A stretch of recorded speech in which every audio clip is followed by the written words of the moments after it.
யுக்தः தஸ்ய ஆராதனம் ஈகதே லபதே ச ததः காமான் மயைவ விஹிதான் ஹிதான். அர்ஜுனா, ச தயா ஸ்ரத்தையா யுக்தா அந்தந்த தெய்வமெங்கும் நல்லதோர் அருள் தன்னாலே காட்டினான் உய்பவர் குய்யும் வண்ணம் திருவரங்கம் என்று தொண்டரடிப்பொடி ஆழ்வார் திருமாலை என்னும் பிரபந்தத்திலே பாடி வைத்திருக்கிறார். ஆங்காங்கு தேவதைகளை பகவான் நாட்டி வைத்திருக்கிறார். எதற்கு? அவ்வாழ்வார் ஒரு எடுத்துக்காட்டு சொல்றார். நம்ம அவர விதைய பூமிக்குள்ள விதைச்சோம். விதை மெதுவா முளை விட்டு மேல வரும். அது மெதுவா கொடி ஆகும். கொடிய பந்தல்ல ஏத்தி அவரை பந்தல் பார்த்திருக்கீங்களோ இல்லையோ? ஒரு பைத்தியக்காரன் என்ன பண்ணா, கீழே பூமிக்கு கீழே விதைய விதைச்சுட்டு மறுநாள் பந்தல் போட்டுட்டு கொடி இன்னும் பந்தல்ல ஏறலையேன்னு பார்த்துருந்தான். அப்படிலாம் ஏறிவிடாது. அவரை விதைய விதைச்சா அது வெளியில வந்த உடனே சின்ன குச்சி ஒண்ணு நட்டு அந்த கொடியை சுத்தி விட்டுட்டு அதுக்கு மேல ஒரு கொம்பு நட்டு கொடியை மேல ஏத்தி விட்டு அப்புறம் பந்தல்ல ஏத்தி விட்டா தானே கொடி மேல ஏறும். அதே போலத்தான் அர்ஜுனா, இவர்கள் மூலம் என்னிடத்துல கொண்டு சேர்த்து கொள்ளுகிறேன். ஆனால் பலர் என்ன மயங்கி போடுறா தெரியுமா? அவர்களே போதும் நினைக்கிறார்கள். அவர்களை படிக்கல்லாக ஒரு ஸ்டெப்பிங் ஸ்டோன்னு சொல்ற இல்லையோ, அப்படி வைத்துக்கொண்டு என்னிடத்துல வந்து விட வேண்டுமே தவிர அங்கேயே நிற்பது கூடாது. அப்படின்னா நமக்கு உடனே தோணும், அப்ப கண்ணனை பத்தணும்னா இந்திரன் மூலமா வருணன் மூலமா தான் போகணுமான்னு தோணும். தேவையே இல்லை. அது தெரியாதவர்களுக்காக கண்ணன் இங்க சொல்லிட்டு இருக்காரே தவிர, இப்ப கீதை கேட்கிறோம், பல பேருடைய நல்வார்த்தைகளை கேட்கிறோம். இவர்களை பிடிச்சாலும் கடைசியில உள்ளுக்குள்ள இருந்து கண்ணன் தான் கொடுக்க போறார். இதுக்கு என்ன ஒரு இன்டர்மீடியரி? வேண்டவே வேண்டாமே, நேரையே கண்ணனை பற்றி கொண்டு விடுகிறேனே என்றே நாம் சென்று விடுவதுதான் நலம்.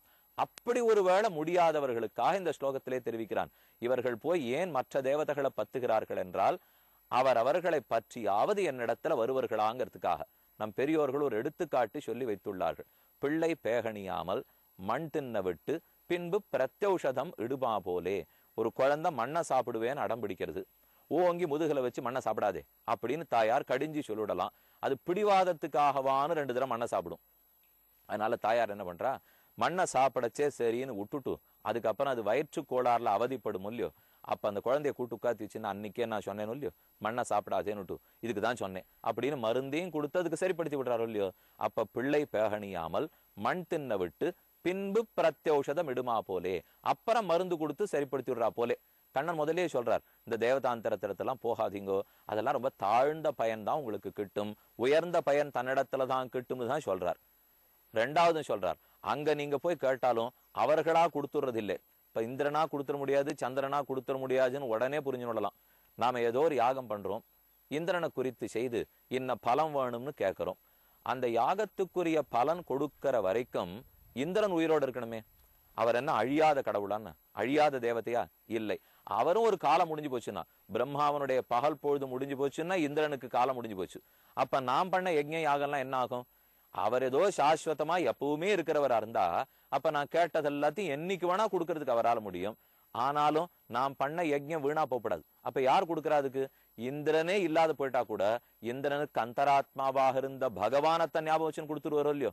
அப்படின்னு இருக்கிறச்சே அப்ப நேர என்று மழியாத கண்ணனையே நாம் பற்றி விடலாமே என்றுதான் இந்த ஸ்லோகத்தாலே தெரிவிக்கிறான். அதோடு அல்லாமல் இது கனம் குழையட காது பெருக்குவாரை போலேன்னு சொல்லுவார்கள். நம்ம காதுல ஓட்ட பெருசா பெருசா தான் நல்ல கேரட்ல தோடு போட்டுக்க முடியும். அது பெரிய தோடு போடணும்னா அதுக்கு முதல்ல சின்னதா குத்தி அதுல துணித்திரி போட்டு மெதுவா அந்த ஓட்டையை பெருசாக்கின்னு போனா தான் பெரிய குண்டலங்கள்லாம் போட்டுக்கலாம். அதை போலத்தான் பகவான் பண்ணுவார். முதல்ல இவனுக்கு ஸ்ரத்த வரட்டும், சாஸ்திரத்துல நம்பிக்கை வரட்டும், ஏதோ ஒரு தேவதையை தோழட்டும், அப்புறம் மெதுவா படிக்கட்டை ஏத்தி தன்னிடத்துல கூட்டு வந்துள்ளாம் என்று இருக்கிறான். ஆஹ் சதயா ஸ்ரத்தையா யுக்தா தஸ்ய ஆராதனம் ஈகதே லபதேச்ச ததः காமான் மயைவ விஹிதான் ஹிதான். தான் காமான் லபதே, அந்த ஆசைகளை அவர்கள் பூர்த்தி பண்ணி கொள்ளுகிறார்கள், ஆசைகளை அவர்கள் பெற்று விடுகிறார்கள்.